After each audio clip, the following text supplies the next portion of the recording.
ప్రతి సంవత్సరం వైకుంఠ ఏకాదశి రోజు వెంకటేశ్వర స్వామి గుడికి వెళ్ళి ఉత్తర ద్వార దర్శనం అయితే చేసుకునే వాళ్ళము. ఈ సంవత్సరం అయితే నాకు వీలు పడట్లేదు, ఇంట్లోనే పూజ అయితే చేసుకున్నా. ఎందుకు వీలు పడట్లేదంటే బావ ఊరు వెళ్ళారు కాబట్టి నాకైతే వీలు పడట్లేదు అనమాట. ఒక్కదాన్ని ఎక్కడికి వెళ్ళను కాబట్టి ఇంకెక్కడైతే పిల్లలకి లేట్ అయిపోయింది కాబట్టి ఇంకా నేను టిఫిన్ కర్రీ అయితే రెడీ చేస్తున్నా. ఈరోజు కర్రీ ఏంటంటే బఠానీ కర్రీ అనమాట. బఠానీ ఆలు టమాటా వేసి కర్రీ అయితే చేస్తున్నా.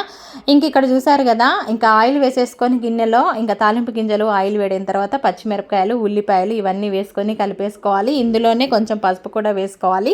పసుపు వేసేసుకున్నాక కలిపేసుకున్న తర్వాత ఇవి కొంచెం ఫ్రై అయిన తర్వాత ఇక ముందుగా మనం శుభ్రంగా ఒలిచి కడిగి పెట్టుకున్న బఠానీలు ఉన్నాయి కదా, ఆ బఠానీలు కూడా వేసేసుకోవాలి. ఆ బఠానీలు వేసేసుకొని అవి తొందరగానే మగ్గిపోతాయి. ఇంకా నేను ముందుగానే అల్లం ఇవన్నీ ఏది కూడా వేయట్లేదు, ఎందుకంటే అడుగంటుతూ ఉంటాయి కాబట్టి వేయట్లేదు. ఈ బఠానీలు అయితే కొంచెము మగ్గిన తర్వాత ఇందులోనే ఇంకా టమాటా ఆలు ముక్కలు కూడా వేసేస్తున్నాను. ఇవన్నీ వేసేసిన తర్వాత ఇందులో కొంచెం ఉప్పు వేసేసి కలుపుకొని కొంచెం మూత పెట్టి ఒక 10 నిమిషాలు ఇవన్నీ కూడా చక్కగా మగ్గనివ్వాలి. ఇవన్నీ 10 నిమిషాల తర్వాత మగ్గిన తర్వాత అప్పుడు అల్లం వెల్లుల్లి పేస్ట్ అయితే వేసుకోవాలి. ముందుగానే అయితే అల్లం వెల్లుల్లి పేస్ట్ వేయొద్దు. ఎప్పుడైనా ఆలుకి ముందుగానే అల్లం వెల్లుల్లి పేస్ట్ అయితే వేయొద్దు, ఆలు ఉంటే అడుగంటుతుంది కాబట్టి.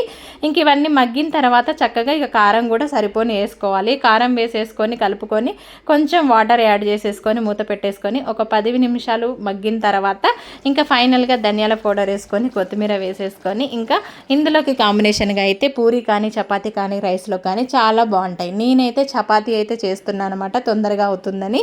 ఎందుకంటే ఇంక ఇప్పటికే లేట్ అయిపోయింది పని పూజ అయిపోయేసరికి, అందుకోసమని చపాతీ కాంబినేషన్ తోటి అయితే చాలా బాగుంటుందని చెప్పేసి నేనైతే ఈ టిఫిన్ చేస్తున్నా. మరి వీడియో నచ్చితే లైక్ చేయండి. బై.